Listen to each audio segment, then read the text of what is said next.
नमस्कार। विश्व समाधान मंच प्यारा उत्तराखंड में आप सबका स्वागत है।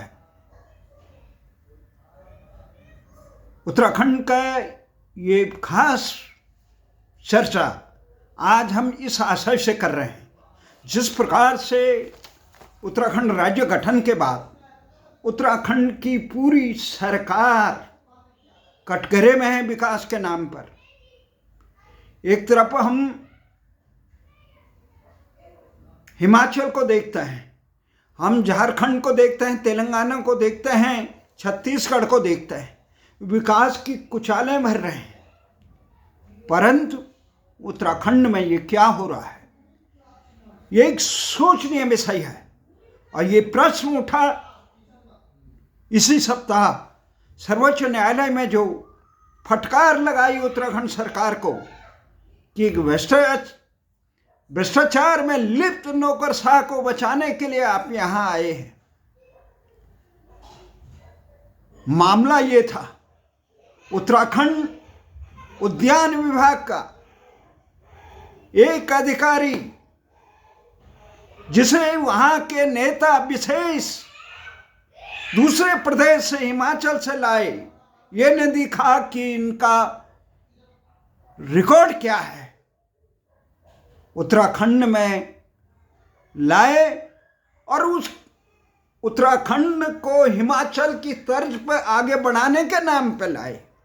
परंतु जब वहाँ के किसानों ने आवाज़ उठाई, ये इनकी नीतियाँ उत्तराखंड के किसानों को, जो खेल खलिहान और सेब के बाग बगवान बनाना चाहते थे उत्तराखंड में, उसके लिए उपयुक्त नहीं है।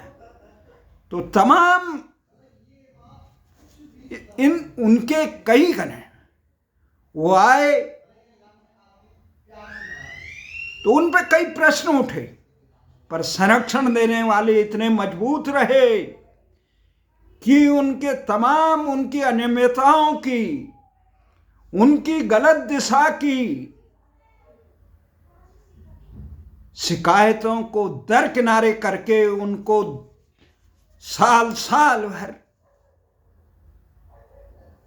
यहां उत्तराखंड में प्रतिनियुक्ति पे आए व्यक्ति को यहां रखा गया। क्या इंटरेस्ट था?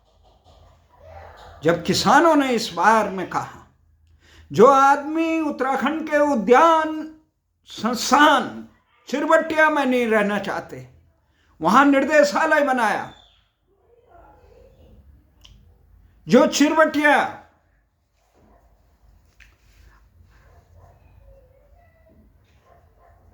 अंग्रेजों के जमाने में इतना जबरदस्त, 1932 में अंग्रेजों ने रानीखेत के, उत्तराखंड के रानीखेत के समीप 10 किलोमीटर समीप चुबटिया में शीतोष्ण फलों का शोध का एक बड़ा उद्यान बनाया, जो एशिया में सबसे बड़ा उद्यान था किसी समय।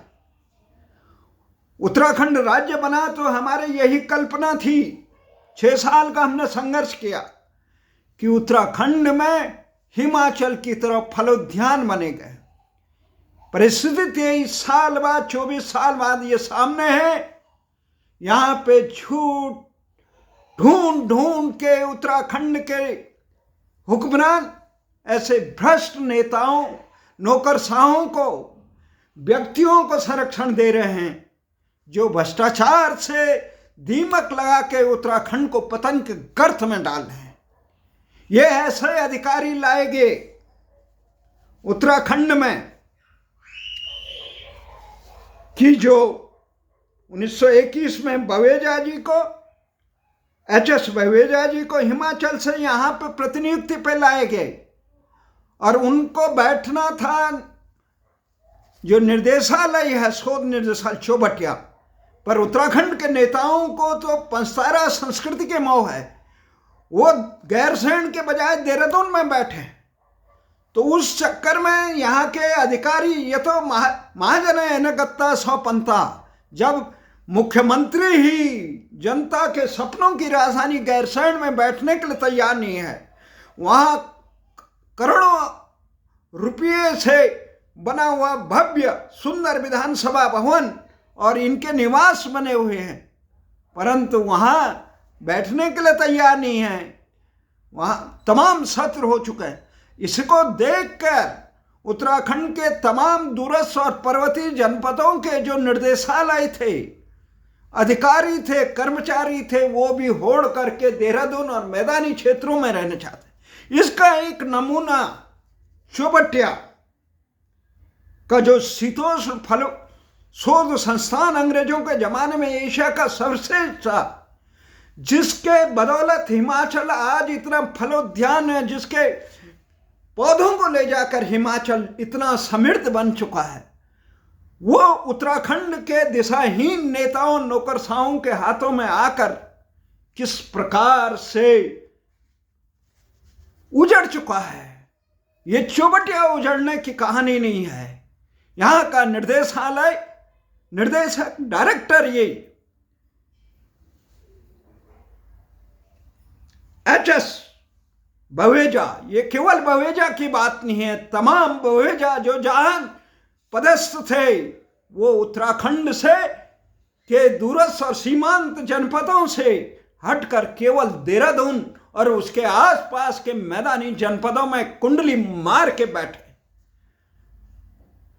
तो बहुत शर्मनाक बात है। वो इतना अच्छा जो उद्यान था, जो उत्तराखंड को आत्मनिर्भर बना सकता था,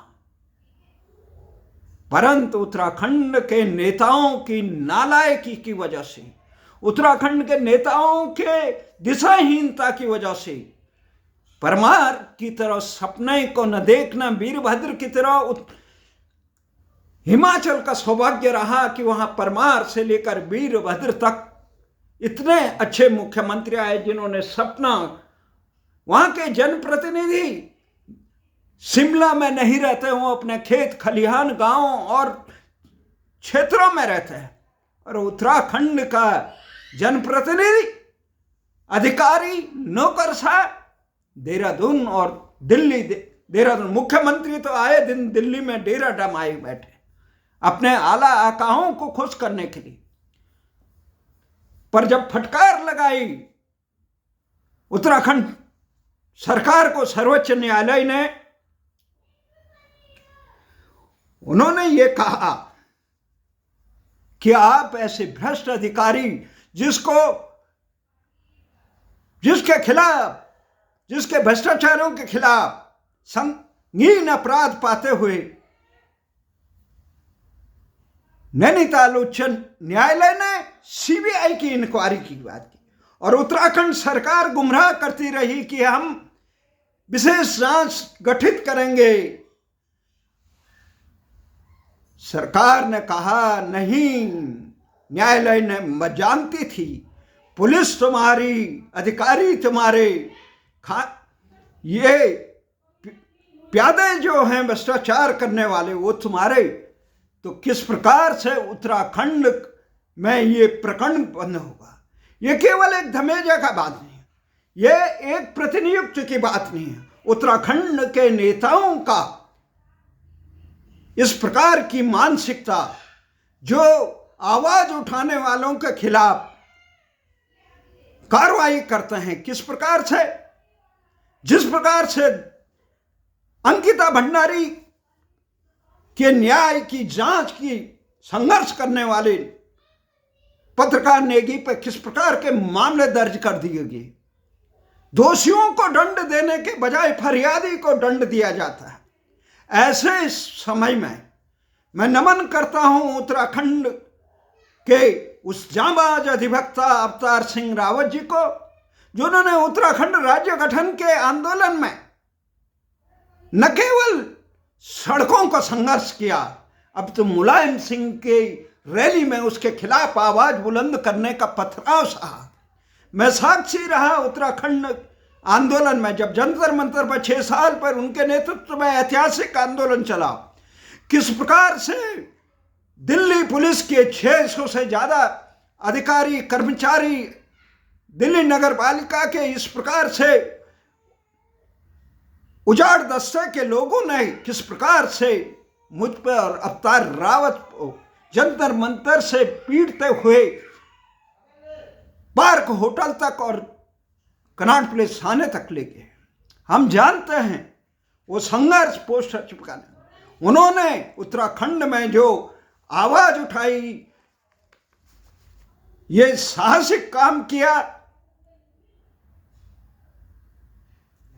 इस रानीखेत क्षेत्र के सपूत, उत्तराखंड के गौरव हमारे छोटे भाई गोपाल उप्रेती ने, जो बिलेक गांव के हैं, जिन्होंने वहां सेब के बागान बना दिए, उन्होंने देखा किस प्रकार की योजनाएं आ रही हैं।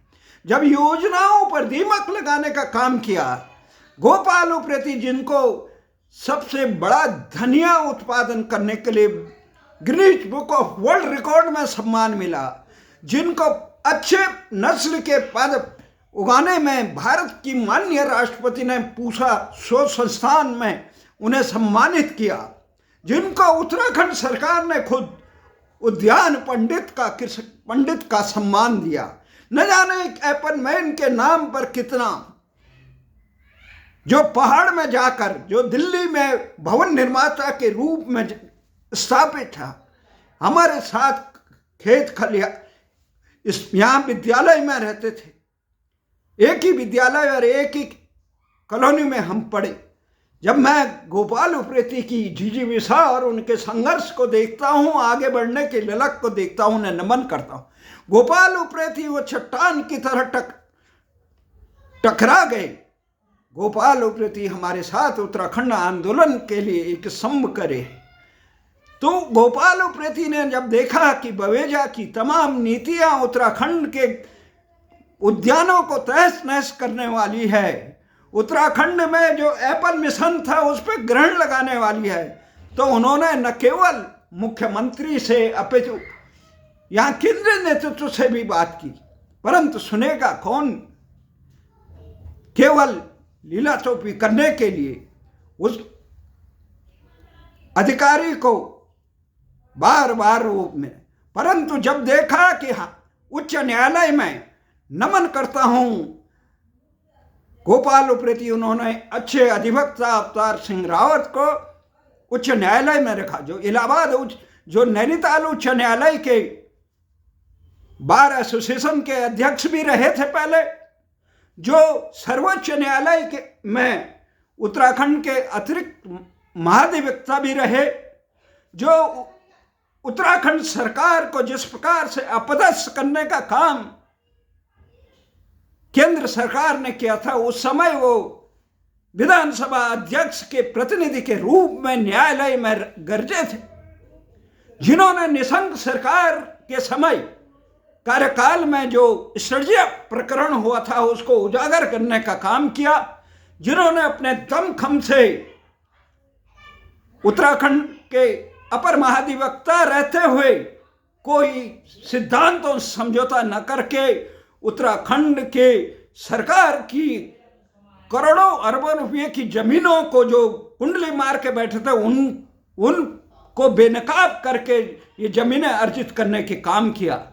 ऐसे अवतार सिंह रावत जी, जो हमारे आंदोलन के साथी रहे, उन्होंने सर्वोच्च न्यायालय में, जो दिल्ली विश्वविद्यालय में मैं भी बहुत सक्रिय रहे, वो सपना देखते थे उत्तराखंड आंदोलन में कि परमार की तरह उत्तराखंड को भी एक आदर्श राज्य बनाने का, परंतु उत्तराखंड के भ्रष्टाचारी और क्षेत्रवादी, जातिवादी और तमाम प्रकार के कुत्सित राजनीति ने ऐसे संकल्पित व्यक्ति को हाशिए में डाल दिया। कोई बात नहीं, फिर भी उन्होंने अपने क्षेत्र में जहां रहे वहां मजबूती से काम।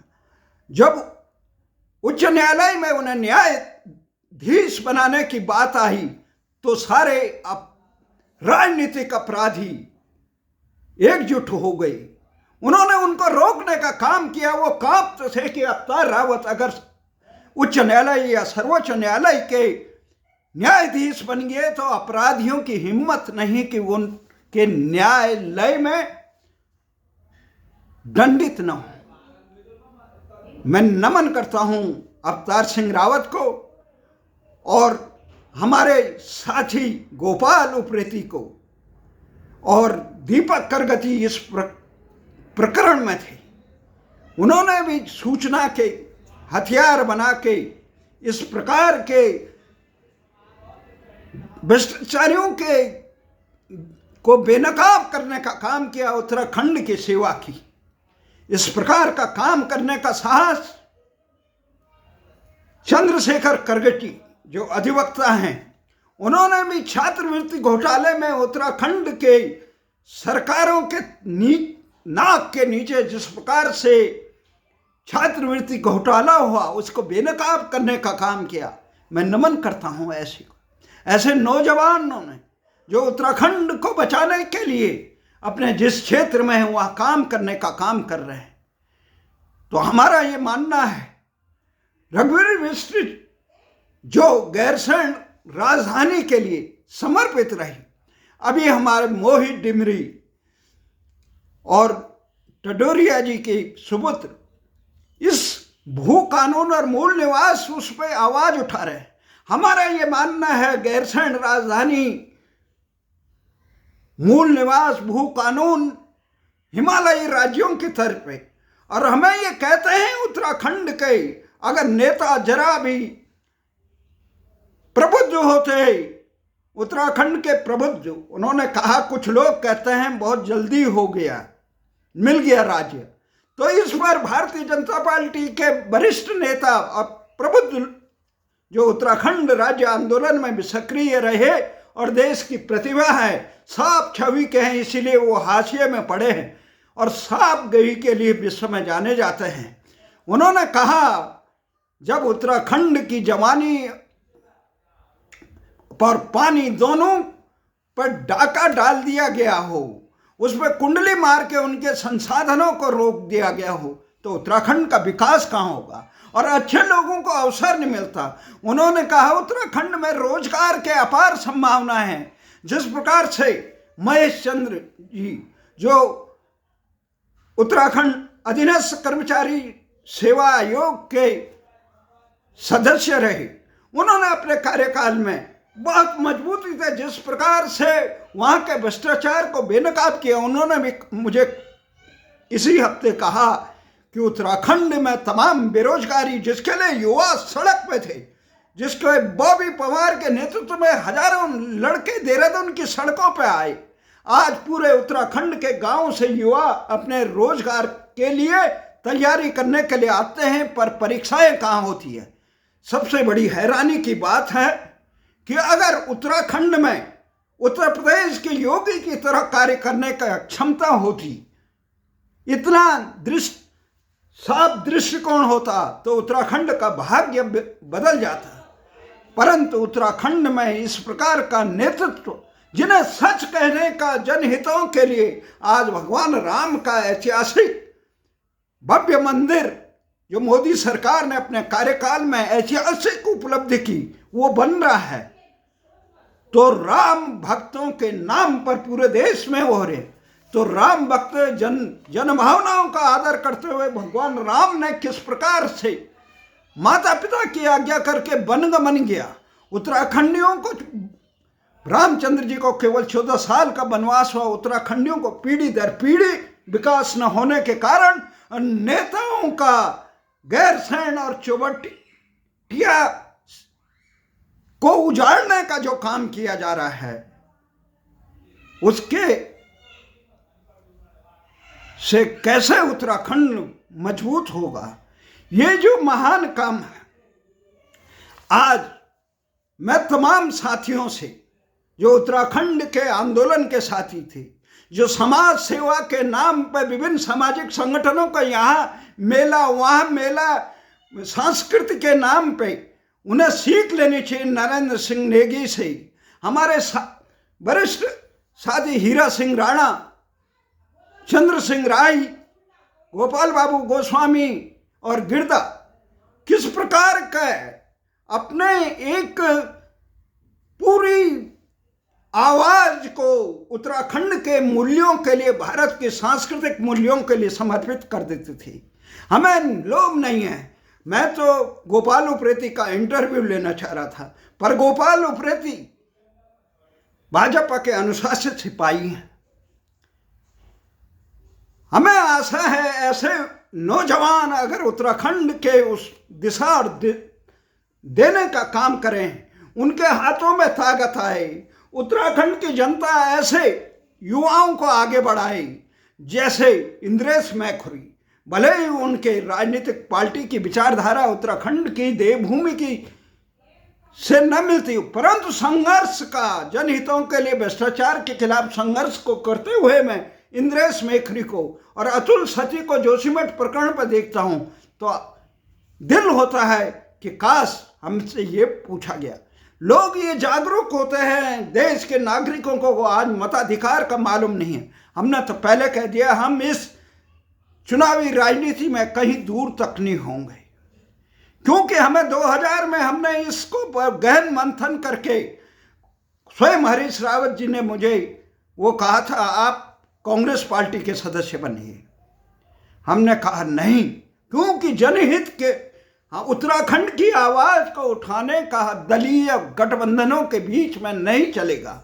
हमारे सारे साथी रही, हमारे खंडूड़ी जी से कई बार इस मामले में विवाद हुआ, तिवारी जी से विवाद हुआ, बैगुणा जी के समक्ष हमने ये रखा, हरीश रावत जी से कई बार विवाद हुआ इस मामले में।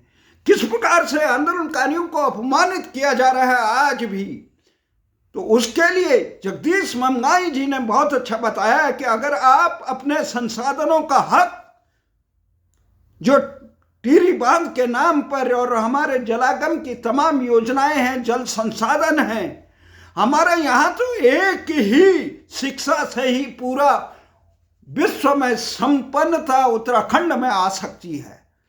जो उत्तराखंड एक मोक्ष भूमि है, जो भारत का धाम बन सकता है।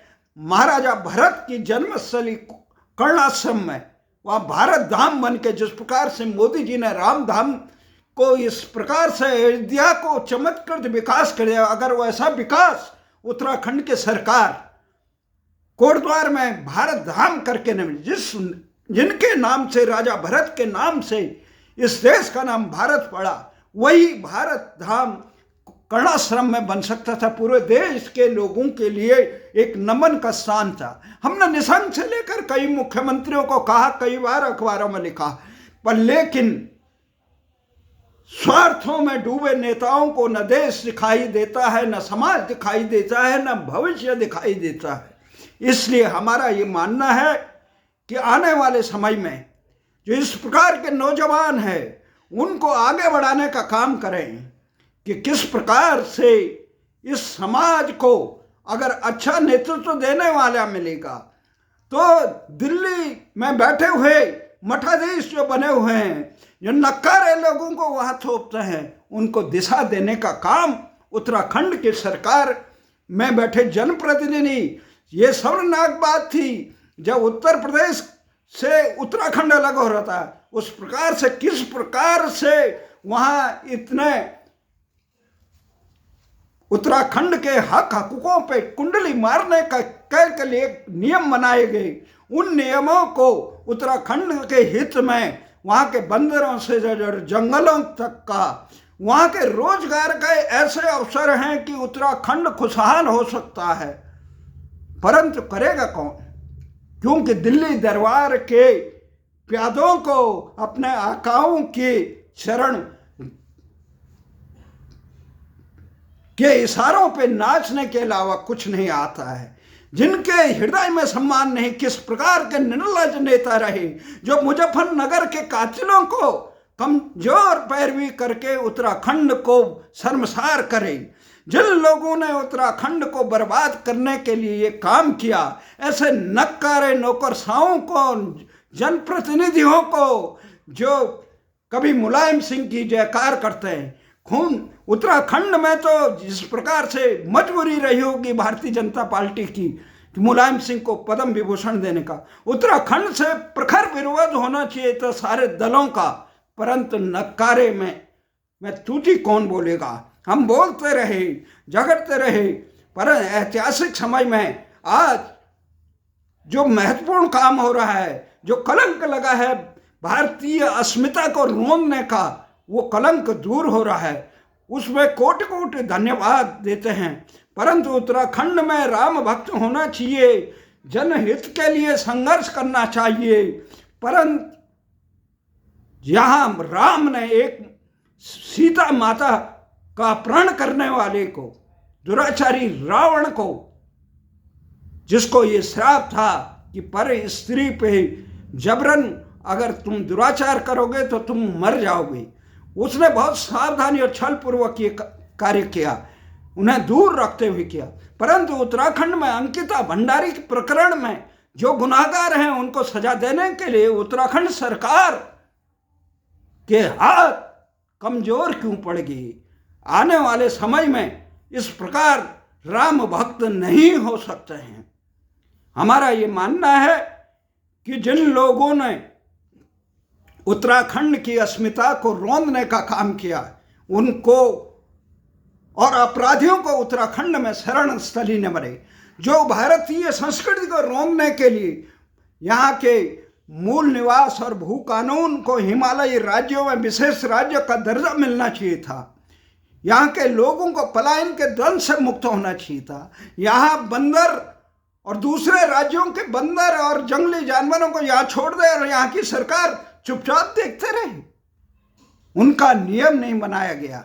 उजड़ते हुए खेत खलिहान जब तक इस प्रकार से भ्रष्ट अधिकारियों को ला कर यहाँ संरक्षण करने का काम करेंगे, तो बाहर के तमाम भारत विरोधी और उत्तराखंड विरोधी तत्वों को, आपराधिक तत्वों को संरक्षण देने का काम करेंगे तुष्टीकरण के लिए। चाहे तुष्टीकरण कोई भी दल करे कि ये हमें मत देगा, हमें नहीं। आप राष्ट्र के हितों के लिए संघर्ष करें। इसी आशा और विश्वास के साथ मैं आज फिर बधाई देना चाहता हूं अपने साथी अवतार रावत को, गोपाल उप्रेती को, दीपक करगती को, चंद्रशेखर करगती को, और ये तमाम रघुवीर बिष्ट से लेकर मोहित डिमरी, लसन टडोरिया और ये हमारे इंद्रेश मैखुरी, अतुल मैखुरी, ये उत्तराखंड के हितों के लिए आवाज उठा रहे हैं।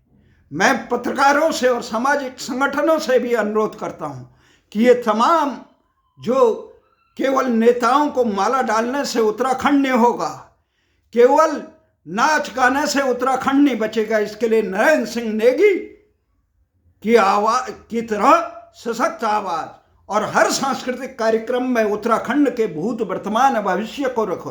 अन्यथा उत्तराखंड के नाम पे ये पाखंड और ये प्रकार का केवल उदरपूर्ति का काम करने वालों को उत्तराखंड की धरती कभी माफ नहीं करेगी। जय हिंद, जय भारत।